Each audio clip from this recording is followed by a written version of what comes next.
Have you ever shocked yourself with your own reaction? A sudden outburst, a sharp word you didn't plan to say, an emotional collapse that felt bigger than the moment deserved. You replay it later and whisper, "That wasn't me." But what if it was?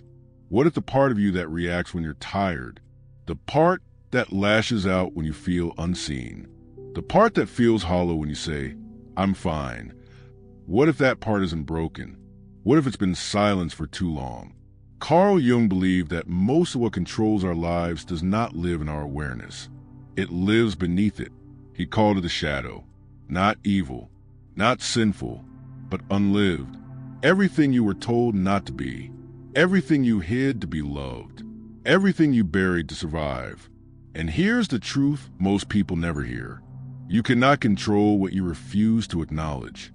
You cannot heal what you continue to deny. And you cannot live fully while only accepting half of who you are. This is not a lesson. This is not a motivational talk. This is an inner descent. A journey Jung called individuation, the process of becoming whole.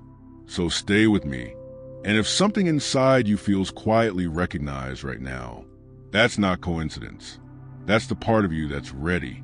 If this resonates, stay until the end. This video unfolds in layers, and the final ones change how you see everything that came before. Chapter 1, What the Shadow Really Is. There's a part of you that has never been given a voice. It doesn't have a name.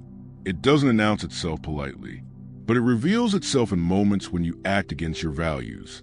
In anger you don't recognize. In jealousy you deny. In contempt that surprises you.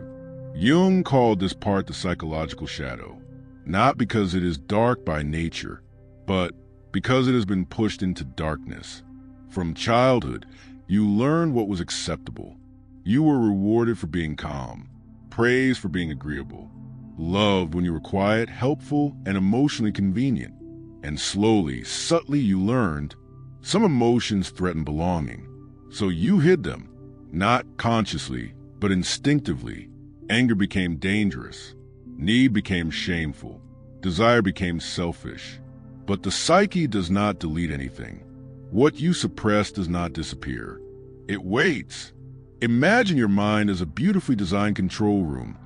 Clean, modern, organized. You sit in the pilot seat, but behind you is a sealed door. Inside that dark compartment are earlier versions of you. The child who cried too much. The part that raged when boundaries were crossed. The version of you that wanted attention, power, love, freedom. You locked them away so life could stay stable. Until one day it isn't. Suddenly you snap at someone you love. You sabotage something meaningful. You fall into numbness without knowing why. And you ask, why did I do that? The answer is not weakness. It's the shadow trying to be heard. Pause here and think. Have you ever surprised yourself with a reaction you couldn't explain? Leave a quiet yes in the comments, not for visibility, but for acknowledgement. Chapter 2, How the Shadow Controls Daily Life. Most people imagine shadow work as dramatic, dark thoughts, extreme impulses. But the shadow is far more subtle. It hides in patterns. Think of your life like a movie playing on a screen. You think you're watching, but behind you, in the projection room, someone else controls the reel. That someone is your shadow. You feel its influence when you overreact. A small comment feels like a personal attack. A neutral glance feels like rejection. The intensity doesn't belong to the present. It belongs to the past. Number 2, you repeat the same relationships. Different faces. Same pain. The shadow seeks resolution, not comfort. Number 3, you're triggered by others. Confident people annoy you. Emotional people exhaust you. Self-expressive people make you uncomfortable, not because they're wrong, but because they express what you buried. This is projection. You don't hate them. You hate the part of yourself you were forced to abandon. Number 4, you live morally, but feel empty. Always composed, always good, yet secretly resentful, secretly tired. That exhaustion is your shadow paying the price of perfection.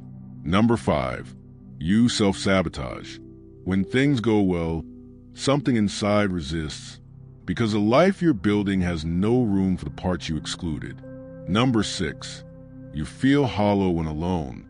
Not loneliness, but disorientation. Because you've lived so long as a reflection of others that solitude reveals the absence of self. Number 7, you hide behaviors you're ashamed of. Addictions, control, jealousy, fantasy. The shadow lives where shame lives. Number 8, your dreams turn dark or symbolic. Chases, monsters, locked rooms.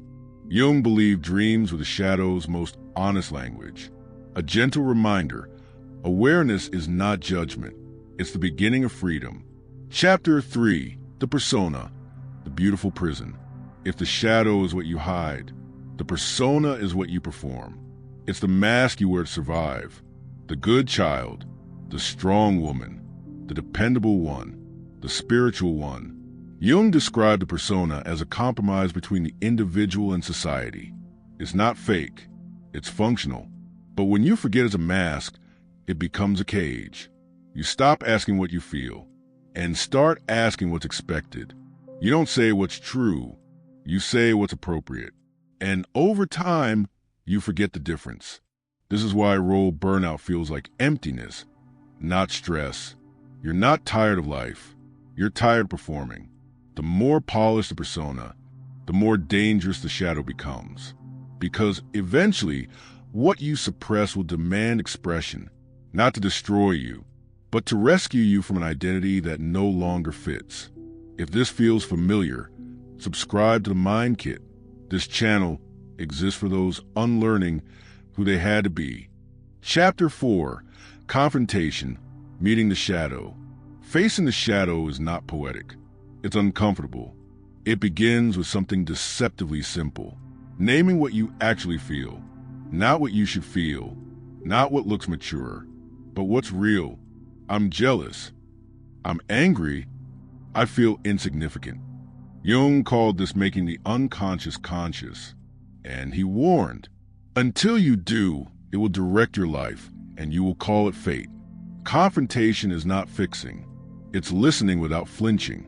Like entering a basement you avoided for years. Not to clean it, not to judge it, just to see what's there. Because every emotion you buried once served a purpose. Anger protected boundaries.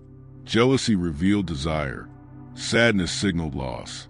The shadow isn't trying to harm you. It's trying to restore wholeness. Chapter 5, Archetypes, Guides and Disruptors. When you step into the unconscious, you don't walk alone.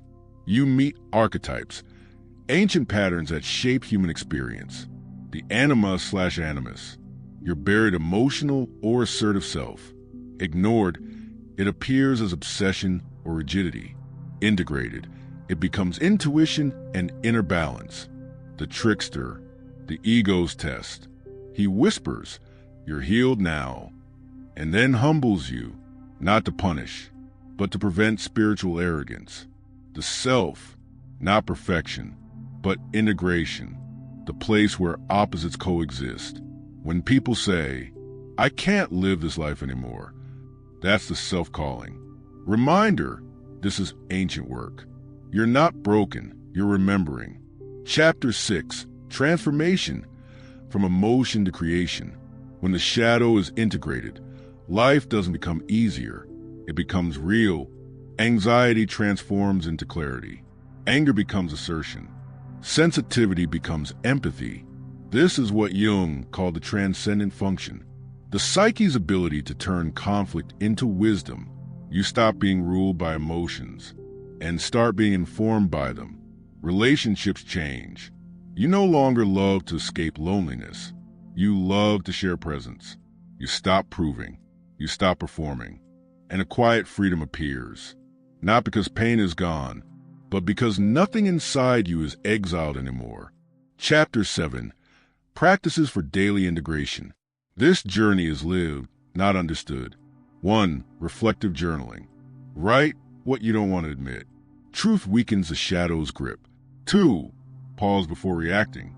Ask, who is speaking right now? 3. Dream awareness. Your unconscious speaks in symbols. Listen. 4. Relationship reflection. Triggers reveal unfinished inner conversations. 5. Boundary practice. Silence fuels the shadow. Expression integrates it. 6. Creative expression. The shadow speaks through art, movement, sound.